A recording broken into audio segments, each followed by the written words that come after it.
तुम नेकी को पहुंच नहीं सकते जब तक कि अपनी वे चीजें अल्लाह के मार्ग में खर्च न करो जो तुम्हें प्रिय हैं, और जो कुछ तुम खर्च करोगे अल्लाह उससे बेखबर न होगा।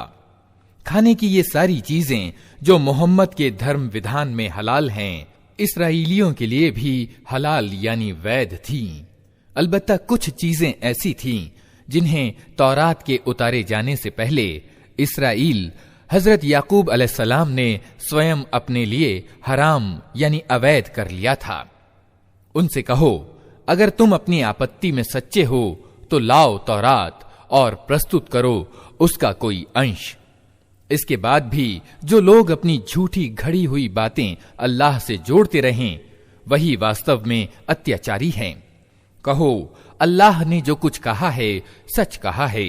तुमको एकाग्र चित्त होकर इब्राहीम के तरीके का अनुपालन करना चाहिए, और इब्राहीम मुशरिकों यानी बहुदेववादियों में से न था। निस्संदेह सबसे पहला उपासना गृह यानी इबादत गाह जो इंसानों के लिए निर्मित हुआ, वो वही है जो मक्का में स्थित है। उसको भलाई और बरकत दी गई थी और सारे संसार वालों के लिए मार्गदर्शन केंद्र बनाया गया था। उसमें खुली निशानियां हैं। इब्राहीम का उपासना स्थल है और उसका हाल ये है कि जिसने उसमें प्रवेश किया सुरक्षित हो गया। लोगों पर अल्लाह का ये हक है कि जिसको इस घर तक पहुंचने की सामर्थ्य प्राप्त हो वो इसका हज करे, और जो कोई इस आदेश के अनुपालन से इनकार करे तो उसे मालूम हो जाना चाहिए कि अल्लाह संसार के सारे लोगों से बेपरवाह है। कहो, ए किताब वालो, तुम क्यों अल्लाह की बातें मानने से इनकार करते हो? जो कुछ तुम कर रहे हो अल्लाह सब देख रहा है। कहो, ए किताब वालो, ये तुम्हारी क्या नीति है कि जो अल्लाह की बात मानता है उसे भी तुम अल्लाह के मार्ग से रोकते हो और चाहते हो कि वो टेढ़ी राह चले, जबकि तुम स्वयं उसके सीधे मार्ग पर होने के गवाह हो। तुम्हारी करतूतों से अल्लाह बेखबर नहीं है। ए ईमान लाने वालों, अगर तुमने इन किताब वालों में से एक गिरोह की बात मानी तो ये तुम्हें ईमान से फिर इनकार की ओर फेर ले जाएंगे। तुम्हारे लिए अधर्म की ओर जाने का अब क्या अवसर बाकी है, जबकि तुमको अल्लाह की आयतें सुनाई जा रही हैं और तुम्हारे बीच उसका रसूल मौजूद है। जो अल्लाह का दामन मजबूती के साथ थामेगा वो अवश्य ही सीधा मार्ग पालेगा। ए ईमान लाने वालों, अल्लाह से डरो जैसा कि उससे डरने का हक है। तुमको मौत ना आए किंतु इस हाल में कि तुम मुस्लिम यानी आज्ञाकारी हो। सब मिलकर अल्लाह की रस्सी को मजबूती से पकड़ लो और विभेद में ना पड़ो। अल्लाह के उस एहसान को याद रखो जो उसकी ओर से तुम पर हुआ है। तुम एक दूसरे के दुश्मन थे, उसने तुम्हारे दिल जोड़ दिए और उसके अनुग्रह एवं कृपा से तुम भाई भाई बन गए। तुम आग से भरे हुए एक गड्ढे के किनारे खड़े थे, अल्लाह ने तुमको उससे बचा लिया। इस प्रकार अल्लाह अपनी निशानियां तुम्हारे सामने स्पष्ट करता है, शायद कि इन लक्षणों से तुम्हें अपने कल्याण का सीधा मार्ग दिखाई दे जाए। तुम में कुछ लोग तो ऐसे अवश्य ही रहने चाहिए जो नेकी की ओर बुलाएं, भलाई का आदेश दें और बुराइयों से रोकते रहें। जो लोग ये काम करेंगे वही सफल होंगे। कहीं तुम उन लोगों की तरह न हो जाना जो गिरोहों में बंट गए और खुले खुले स्पष्ट मार्गदर्शन पाने के बाद फिर विभेदों में पड़ गए। जिन्होंने ये नीति अपनाई वे उस दिन सख्त सजा पाएंगे, जबकि कुछ लोग उज्जवल चेहरे वाले होंगे और कुछ लोगों का मुंह काला होगा। जिनका मुंह काला होगा उनसे कहा जाएगा कि ईमान की नेमत पाने के बाद भी तुमने अधर्म की नीति अपनाई।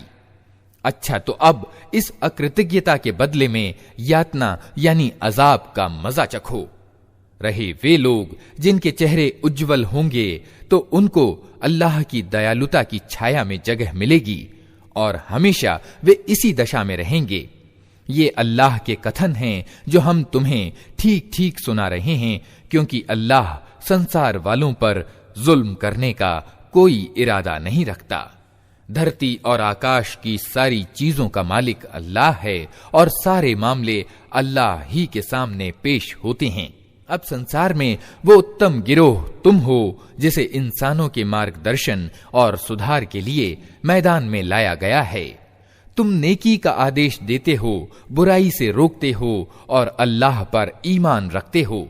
ये किताब वाले ईमान लाते तो इन्हीं के हक में अच्छा था। यद्यपि इनमें कुछ लोग ईमान वाले भी पाए जाते हैं, किंतु इनके अधिकतर व्यक्ति अवज्ञाकारी हैं। ये तुम्हारा कुछ बिगाड़ नहीं सकते, ज्यादा से ज्यादा बस कुछ सता सकते हैं। अगर ये तुमसे लड़ें तो मुकाबले में पीठ दिखाएंगे, फिर ऐसे विवश होंगे कि कहीं से इनको मदद न मिलेगी। ये जहां भी पाए गए इन पर अपमान की मार ही पड़ी। कहीं अल्लाह के जिम्मे या इंसानों के जिम्मे में शरण मिल गई तो ये और बात है। ये अल्लाह के प्रकोप में घिर चुके हैं, इन पर मुहताजी और पराजय थोप दिया गया है। और ये सब कुछ इस कारण से हुआ है कि ये अल्लाह की आयतों का इनकार करते रहे और इन्होंने पैगंबरों की अकारण हत्या की। ये इनकी अवज्ञाओं और ज्यादतियों का अंजाम है। किंतु सभी किताब वाले समान नहीं हैं। उनमें कुछ लोग ऐसे भी हैं जो सीधे रास्ते पर कायम हैं, रातों को अल्लाह की आयतें पढ़ते हैं और उसके आगे सजदा करते हैं, अल्लाह और अंतिम दिन पर ईमान रखते हैं, नेकी का आदेश देते हैं, बुराइयों से रोकते हैं और भलाई के कामों में सरगर्म रहते हैं। ये नेक लोग हैं और जो नेकी भी ये करेंगे उसकी उपेक्षा न की जाएगी। अल्लाह परहेजगारों से भली भांति परिचित है। रहे वे लोग जिन्होंने इनकार की नीति अपनाई तो अल्लाह के मुकाबले में उनको न उनका धन कुछ काम देगा न संतान। वे तो आग में जाने वाले लोग हैं और आग ही में हमेशा रहेंगे। जो कुछ वे अपने इस सांसारिक जीवन में खर्च करते रहे हैं उसकी मिसाल उस हवा जैसी है जिसमें पाला हो, और वो उन लोगों की खेती पर चले जिन्होंने अपने ऊपर स्वयं अत्याचार किया है और उसे तबाह करके रख दे। अल्लाह ने उन पर अत्याचार नहीं किया, वास्तव में ये स्वयं अपने ऊपर अत्याचार कर रहे हैं। ऐ लोगों जो ईमान लाए हो, अपने दल के लोगों के सिवा दूसरों को अपना भेदी न बनाओ। वे तुम्हारी खराबी के किसी अवसर से लाभ उठाने से नहीं चूकते। तुम्हें जिस चीज से हानि पहुंचे वही उनको प्रिय है। उनके मन का द्वेष उनके मुंह से निकला पड़ता है और जो कुछ वे अपने सीनों में छिपाए हुए हैं वो इससे बढ़कर है। हमने तुम्हें साफ साफ हिदायतें दे दी हैं।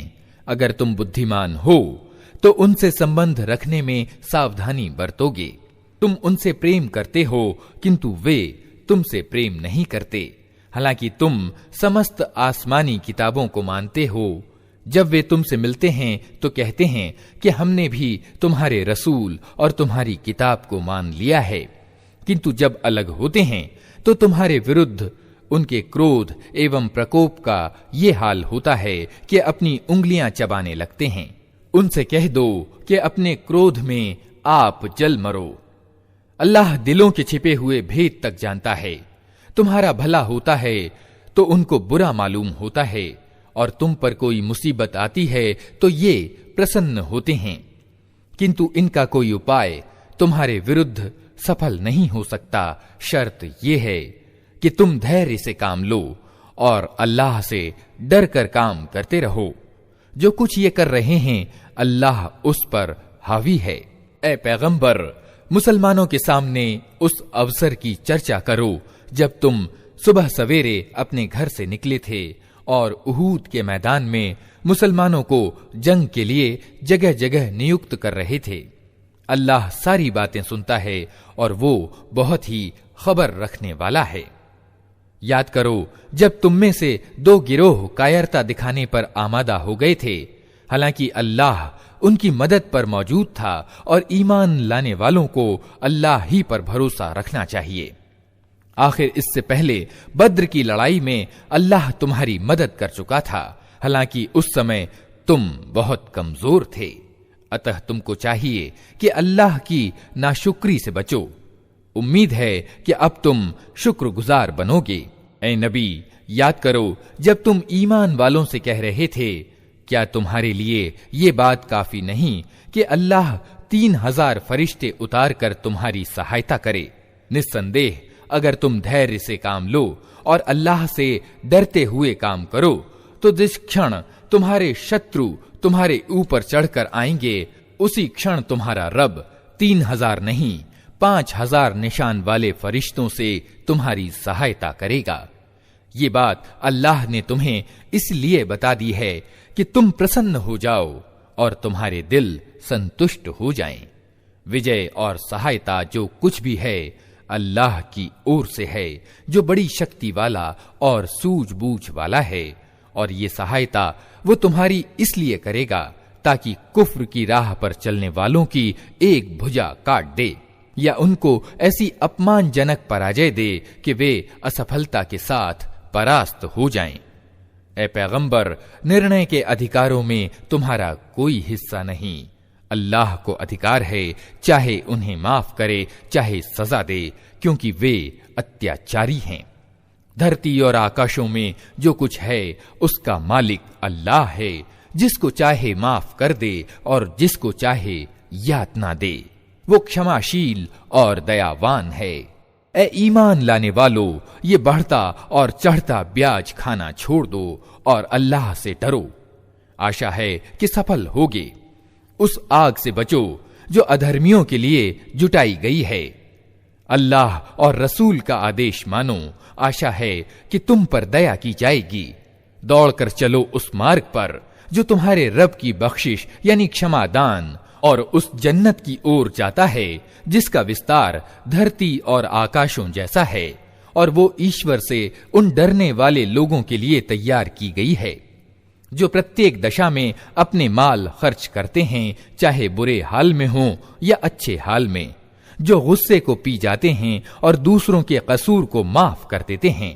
ऐसे नेक लोग अल्लाह को बहुत प्रिय हैं और जिनका हाल ये है कि यदि कभी कोई अश्लील कार्य उनसे हो जाता है या किसी गुनाह में पड़कर वे अपने ऊपर जुल्म कर बैठते हैं तो तत्काल अल्लाह उन्हें याद आ जाता है और उससे वे अपने कसूरों की क्षमा चाहते हैं, क्योंकि अल्लाह के सिवा और कौन है जो गुनाह माफ कर सकता हो।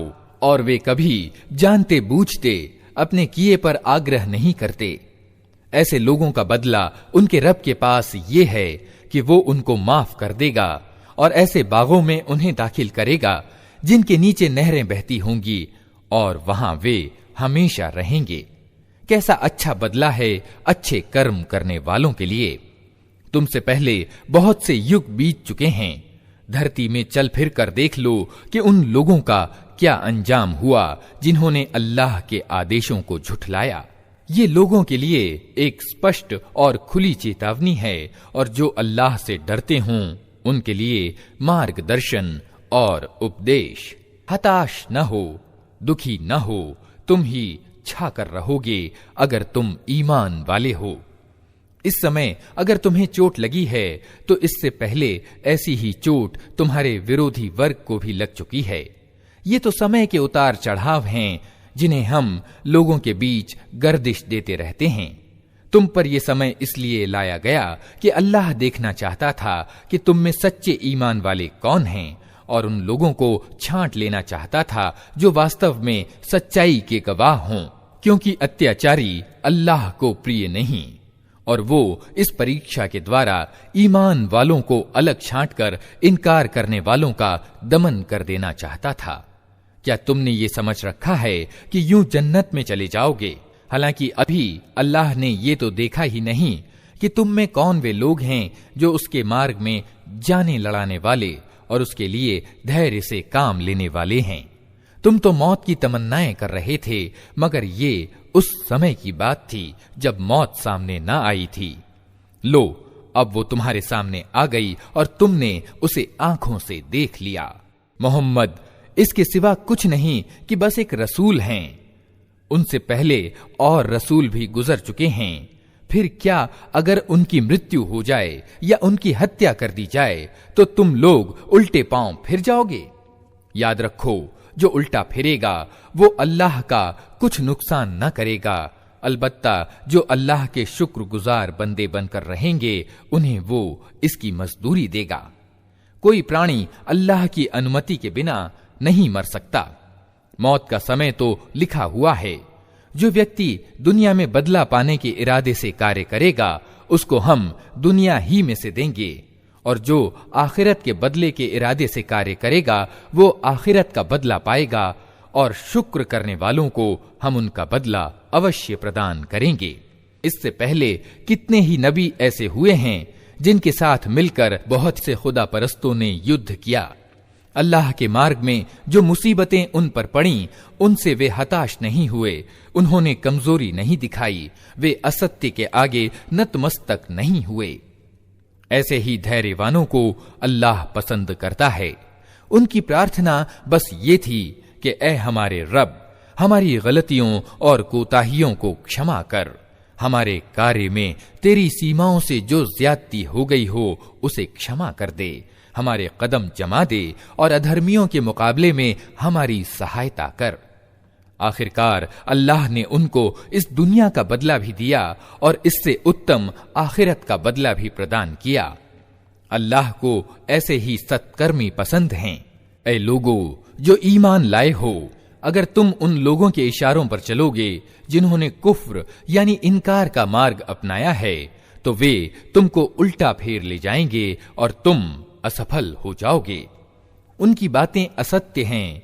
वास्तविकता ये है कि अल्लाह तुम्हारा समर्थक और सहायक है और वो सबसे अच्छा सहायक है। जल्द ही वो समय आने वाला है जब हम सत्य का इनकार करने वालों के दिलों में धाक बिठा देंगे, इसलिए कि उन्होंने अल्लाह के साथ उनको खुदाई में साझी ठहराया है, जिनके साझी होने पर अल्लाह ने कोई सनद यानी प्रमाण नहीं उतारी।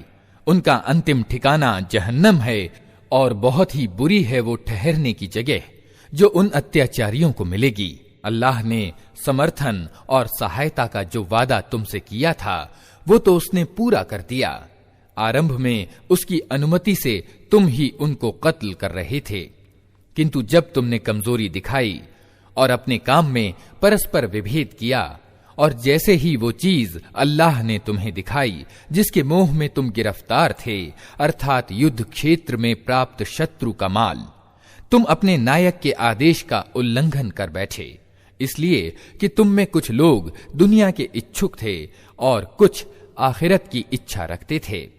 तब अल्लाह ने तुम्हें अधर्मियों के मुकाबले में परास्त कर दिया ताकि तुम्हारी परीक्षा करे।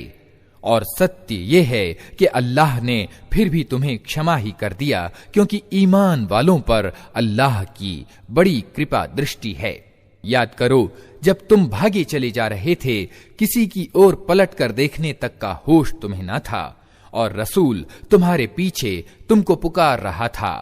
उस समय तुम्हारी इस नीति का बदला अल्लाह ने तुम्हें ये दिया कि तुमको रंज पर रंज दिए, ताकि आगे के लिए तुम्हें ये शिक्षा मिले कि जो कुछ तुम्हारे हाथ से जाए या मुसीबत तुम पर उतरे उस पर शोकाकुल न हो।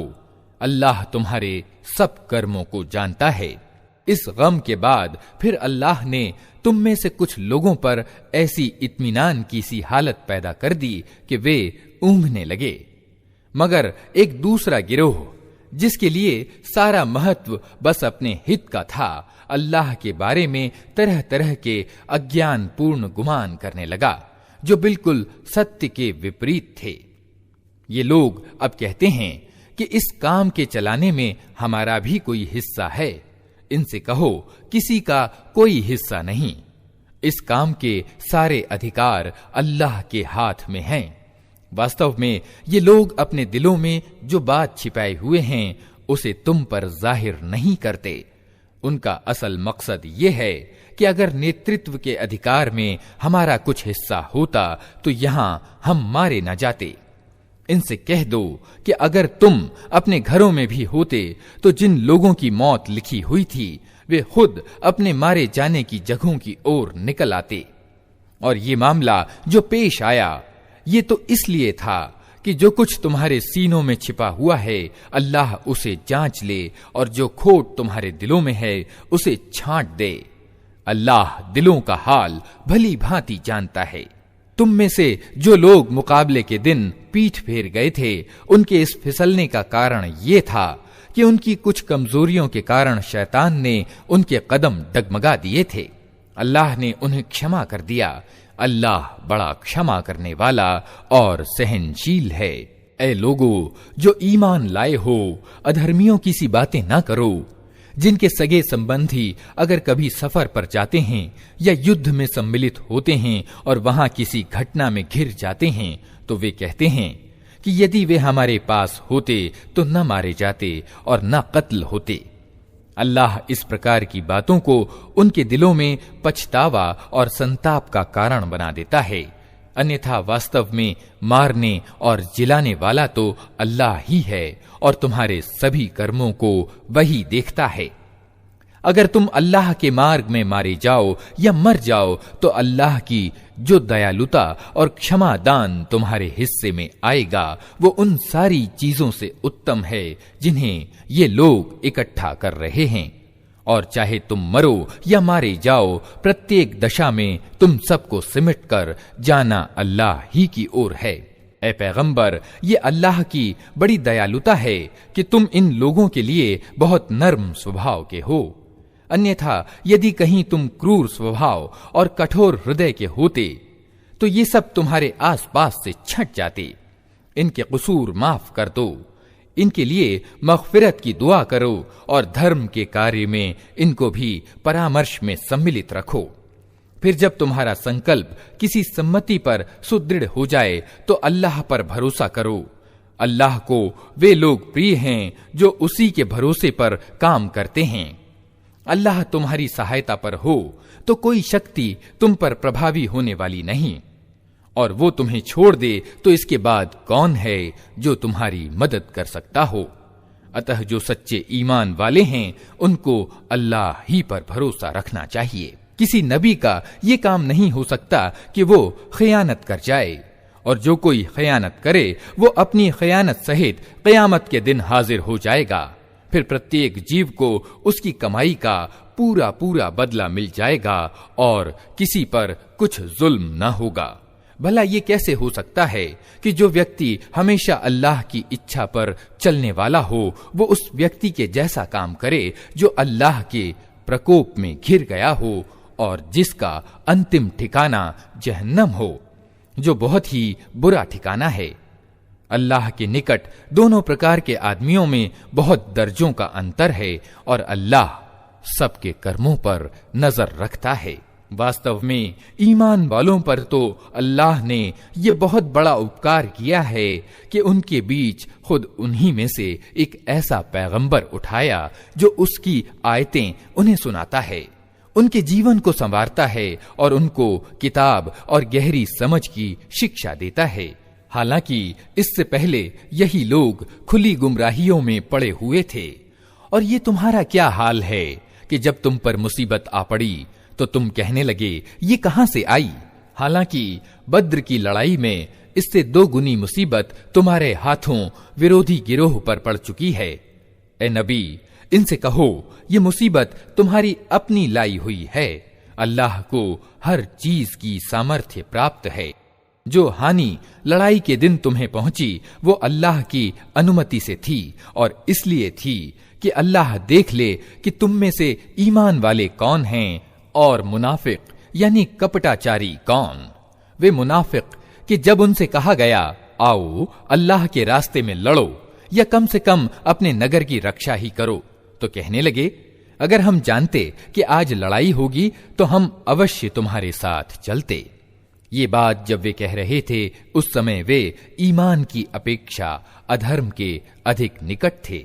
वे अपने मुंह से वे बातें कहते हैं जो उनके दिलों में नहीं होती, और जो कुछ वे दिलों में छिपाते हैं अल्लाह उसे खूब जानता है। ये वही लोग हैं जो खुद तो बैठे रहे और उनके जो भाई बंधु लड़ने गए और मारे गए उनके बारे में उन्होंने कह दिया कि अगर वे हमारी बात मान लेते तो न मारे जाते। उनसे कहो कि अगर तुम अपने इस कथन में सच्चे हो तो स्वयं तुम्हारी मौत जब आए उसे टाल कर दिखा देना। जो लोग अल्लाह के मार्ग में मारे गए हैं उन्हें मुर्दा न समझो, वे तो वास्तव में जीवित हैं, अपने रब के पास रोजी पा रहे हैं।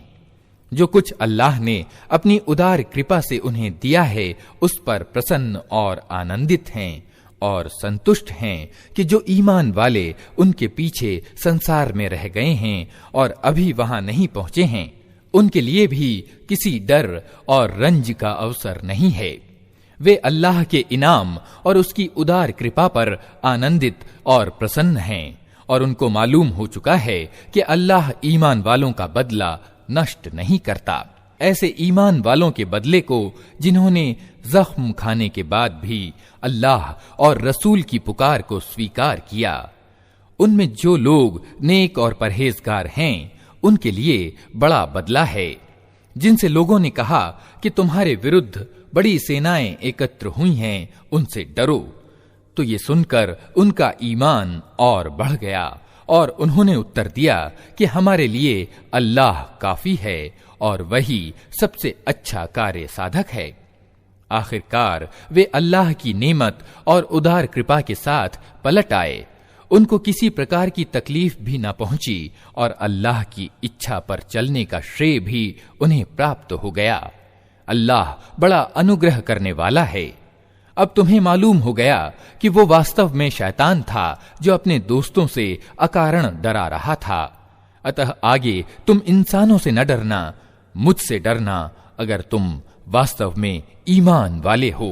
ए पैगंबर, जो लोग आज कुफ्र यानी इनकार और अधर्म के मार्ग में बड़ी दौड़ धूप कर रहे हैं, उनकी सरगर्मियों से तुम दुखी ना हो।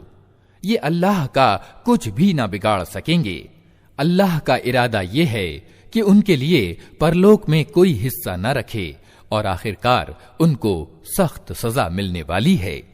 जो लोग ईमान को छोड़कर कुफ्र के खरीदार बने हैं, वे निश्चय ही अल्लाह की कोई हानि नहीं कर रहे हैं। उनके लिए दुखद यातना तैयार है। ये ढील जो हम उन्हें दिए जाते हैं, इसको ये अधर्मी अपने लिए अच्छा न समझें। हम तो इन्हें इसलिए ढील दे रहे हैं कि ये अच्छी तरह गुनाहों का बोझ समेट लें, फिर उनके लिए अत्यंत अपमानजनक सजा है। अल्लाह ईमान वालों को इस दशा में हरगिज न रहने देगा जिसमें तुम लोग इस समय पाए जाते हो। वो पाक लोगों को नापाक लोगों से अलग करके रहेगा, किंतु अल्लाह का तरीका ये नहीं है कि तुम लोगों पर परोक्ष को प्रकट कर दे। परोक्ष की बातें बताने के लिए तो अल्लाह अपने रसूलों में से जिसे चाहता है चुन लेता है। अतः परोक्ष की बातों के बारे में अल्लाह और उसके रसूलों पर ईमान रखो। यदि तुम ईमान और परहेजगारी की नीति अपनाओगे तो तुमको बड़ा प्रतिदान मिलेगा। जिन लोगों को अल्लाह ने अपनी उदार अनुकंपा से दिया है और फिर वे कंजूसी से काम लेते हैं, वे ये ना समझें कि ये कंजूसी उनके लिए अच्छी है। नहीं, ये उनके लिए बहुत ही बुरी है। जो कुछ वे अपनी कंजूसी से इकट्ठा कर रहे हैं, वही क़यामत के दिन उनके गले का तौक बन जाएगा।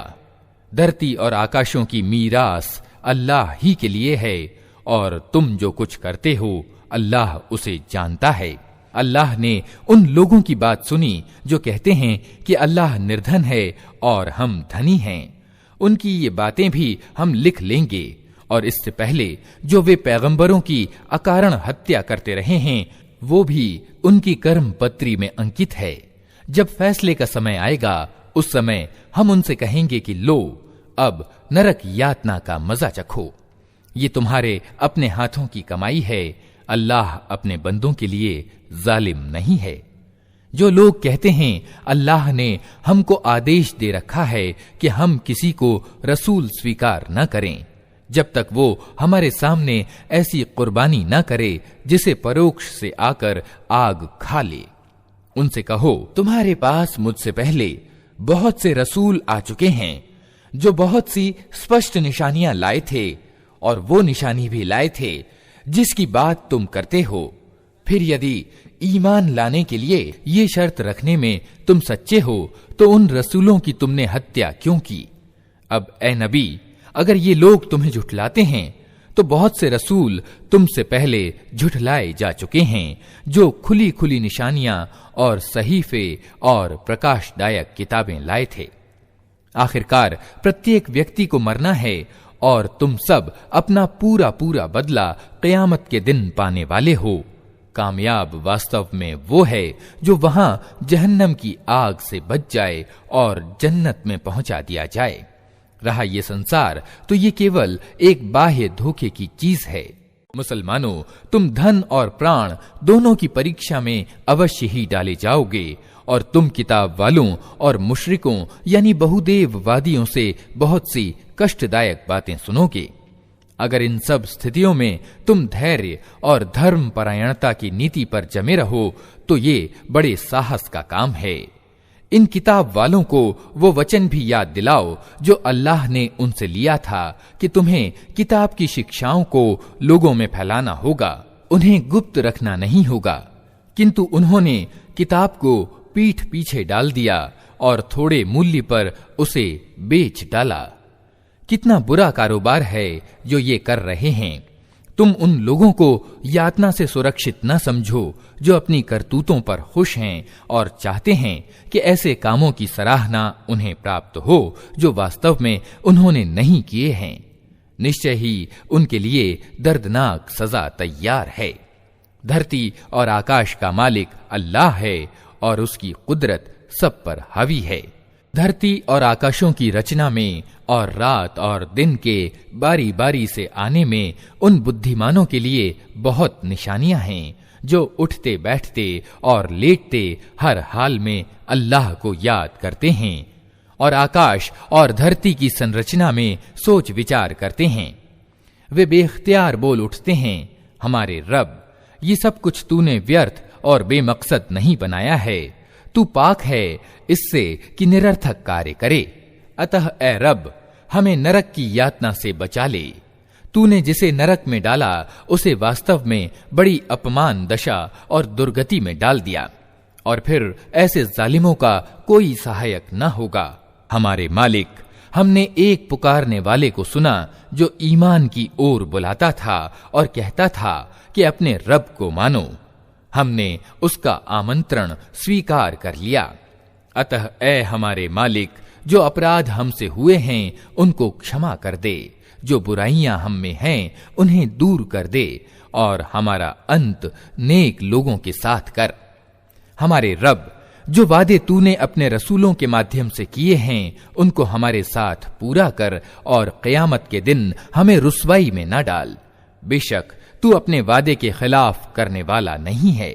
जवाब में उनके रब ने कहा, मैं तुम में से किसी का कर्म अकारथ करने वाला नहीं हूं, चाहे मर्द हो या औरत। तुम सब एक दूसरे के सहजाती हो। अतः जिन लोगों ने मेरे लिए अपने वतन छोड़े और मेरे रास्ते में अपने घरों से निकाले गए और सताए गए और मेरे लिए लड़े और मारे गए, उन सब के गुनाह मैं माफ कर दूंगा और उन्हें ऐसे बागों में प्रवेश करूंगा जिनके नीचे नहरें बहती होंगी। ये उनका बदला है अल्लाह के यहाँ और अच्छा बदला अल्लाह ही के पास है। ए नबी, संसार के देशों में अल्लाह के नाफरमान लोगों की चलत फिरत तुम्हें किसी धोखे में न डाले। ये केवल थोड़े दिनों के जीवन का थोड़ा सा आनंद है, फिर ये सब जहन्नम में जाएंगे जो बहुत ही बुरा ठिकाना है। इसके विपरीत जो लोग अपने रब से डरते हुए जिंदगी गुजारते हैं उनके लिए ऐसे बाग हैं जिनके नीचे नहरें बहती हैं। उन बागों में वे हमेशा रहेंगे।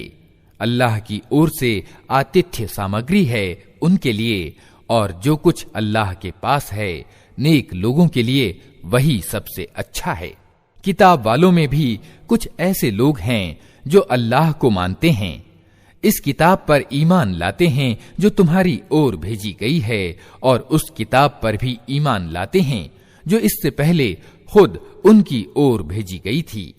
अल्लाह के आगे झुके हुए हैं और अल्लाह की आयतों को थोड़े से मूल्य पर बेच नहीं देते। उनका बदला उनके रब के पास है और अल्लाह हिसाब चुकाने में देर नहीं लगाता। ऐ लोगों जो ईमान लाए हो, धैर्य से काम लो, असत्यवादियों के मुकाबले में जमे रहो, सत्य की सेवा के लिए कमर कसे रहो और अल्लाह से डरते रहो। उम्मीद है कि कामयाबी पाओगे। अल्लाह के नाम से जो निहायत मेहरबान और रहम करने वाला है। लोगों अपने रब से डरो जिसने तुमको एक जान से पैदा किया और उसी जान से उसका जोड़ा बनाया और उन दोनों से बहुत मर्द और औरत दुनिया में फैला दिए। उस अल्लाह से डरो जिसका वास्ता देकर तुम एक दूसरे से अपने हक मांगते हो और नाते रिश्तों के संबंधों को बिगाड़ने से बचो। यकीन जानो कि अल्लाह तुम पर निगरानी कर रहा है। यतीमों के माल उनको वापस दो, अच्छे माल को बुरे माल से न बदल लो और उनके माल अपने माल के साथ मिलाकर न खा जाओ, ये बहुत बड़ा गुनाह है। और अगर तुमको अंदेशा हो कि यतीमों के साथ इंसाफ न कर सकोगे तो जो औरतें तुम्हें पसंद आएं उनमें से 2-2, 3-3, 4-4 से निकाह कर लो। लेकिन अगर तुम्हें अंदेशा हो कि उनके साथ इंसाफ न कर सकोगे तो फिर एक ही पत्नी रखो या उन औरतों को अपने दाम्पत्य जीवन में लाओ जो तुम्हारे कब्जे में आई हैं। बेइंसाफी से बचने के लिए ये ज्यादा अच्छा है। और औरतों के मेहर खुशी से अनिवार्य जानते हुए अदा करो। हाँ, अगर वे खुद अपनी खुशी से मेहर का कोई हिस्सा तुम्हें माफ कर दें तो उसे तुम मजे से खा सकते हो।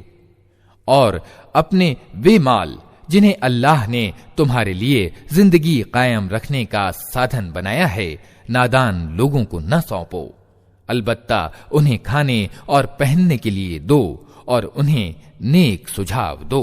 और यतीमों की आजमाइश करते रहो यहां तक कि वे निकाह की उम्र को पहुंच जाएं। फिर अगर तुम उनमें योग्यता पाओ तो उनके माल उनको सौंप दो।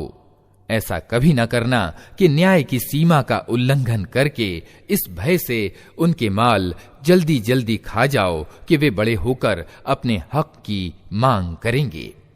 यतीम का जो सरपरस्त मालदार हो वो परहेजगारी से काम ले और जो गरीब हो वो सामान्य रीति के अनुसार खाए। फिर जब उनके माल उन्हें सौंपने लगो तो लोगों को इस पर गवाह बना लो और हिसाब लेने के लिए अल्लाह काफी है। मर्दों के लिए उस माल में हिस्सा है जो माँ बाप और करीबी नातेदारों ने छोड़ा हो और औरतों के लिए भी उस माल में हिस्सा है जो माँ बाप और करीबी नातेदारों ने छोड़ा हो, चाहे थोड़ा हो या बहुत, और ये हिस्सा अल्लाह की ओर से निश्चित है। और जब बांटने के अवसर पर कुटुंब के लोग और यतीम और मोहताज आएं तो उस माल में से उनको भी कुछ दो और उनके साथ भले मानुसों की सी बात करो।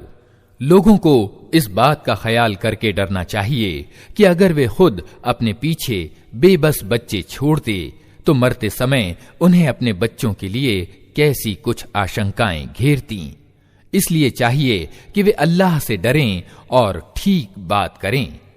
जो लोग जुल्म के साथ यतीमों के माल खाते हैं वास्तव में वे अपने पेट आग से भरते हैं और वे जरूर जहन्नम की भड़कती हुई आग में झोंके जाएंगे।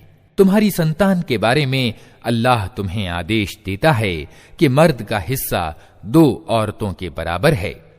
अगर मरने वाले की उत्तराधिकारी 2 से अधिक लड़कियां हों तो उन्हें तरके यानी छोड़ी हुई संपत्ति का 2/3 दिया जाए और अगर एक ही लड़की वारिस हो तो आधा तरका उसका है। अगर मरने वाले के औलाद हो तो उसके माँ बाप में से हर एक को तरके का 6ठा हिस्सा मिलना चाहिए।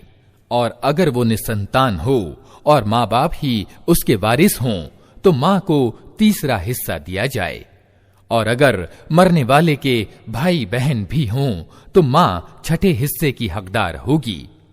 ये सब हिस्से उस समय निकाले जाएंगे जबकि वसीयत जो मरने वाले ने की हो पूरी कर दी जाए और कर्ज जो उस पर हो चुका दिया जाए।